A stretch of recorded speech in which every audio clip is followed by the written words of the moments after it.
Good afternoon, everyone. I hope everyone's well. I was just sat here, literally, just thinking about, what can I talk about next? And all of a sudden, it hit me like a ton of bricks. So, my last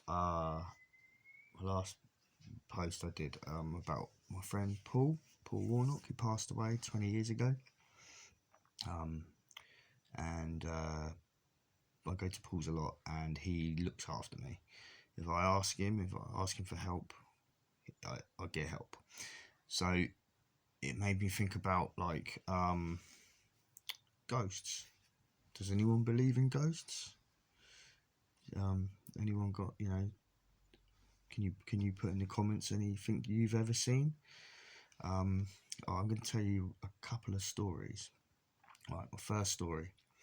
Now in Hazelmere, we used to have a first school called the Cedar School, and I went to the Cedar School a lot. A lot of people I grew up with, we went to Cedar School in this area. It's not there no more. It's now an old people's home. So when was this? This has got to be 2000, I'd say. And around about 2000, 2001. Yeah, 2001, 2000.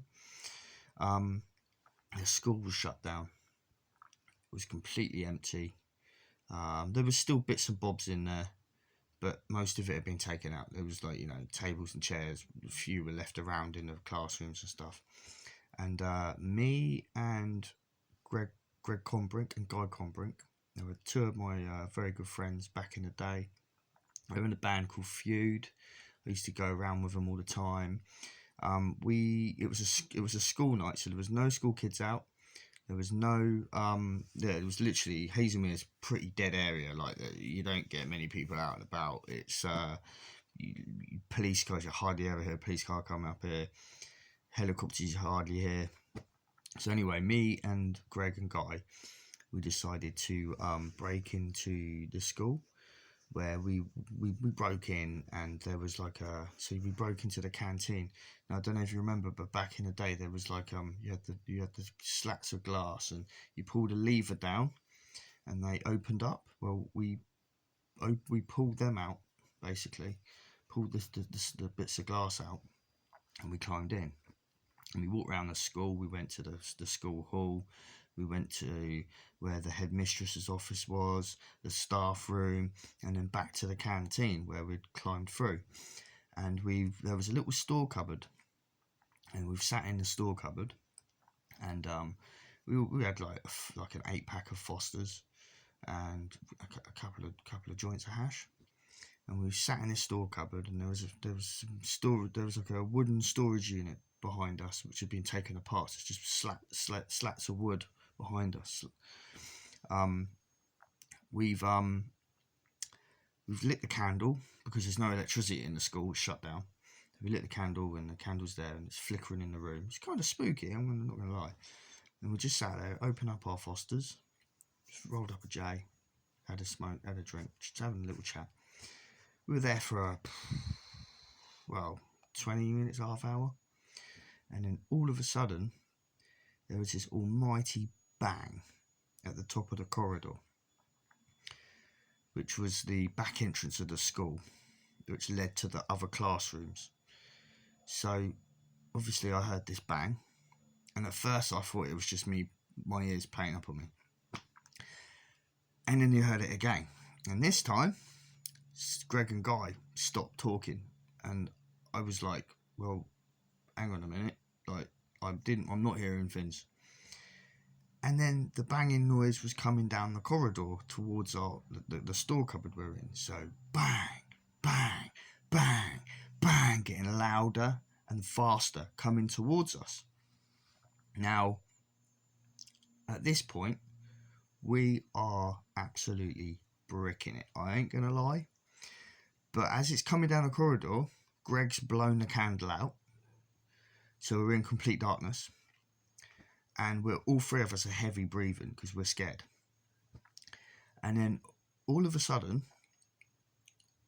we hear, I can't describe this, but I'm gonna sort of say what it sounded like. We heard what I would say would be backwards talking but whispering. So it sounded a little bit like that. That's what we could hear on the other side of the door. We're inside the store cupboard. And then we could hear what sounded like nails dragging down the door. We're all proper scared now. So we've all picked up this bit of wood, like this that we used for a store, like a shelving unit, and we've looked at each other and we were like, we've got to get out of here. Like, I said, we've got to get out of here. And I said, there's got to be someone playing a joke on us. I said, we jump out this door with these bits of wood and we'll scare them off. We jumped out of the door with the bits of wood in our hand, and there was no one there. We were proper scared now, because just 10 seconds before we jumped out, there was someone standing behind that door whispering to us and scratching the door. We ran across the canteen, back out the window that we'd come through. Now, as soon as I jumped out, I remember Guy had a broken arm at the time. He had broken it because he was roller skating a few weeks before. I think he broke that in Reading. So Guy got out before me, but I remember he was struggling and I was stood behind him, go, Greg, get me out.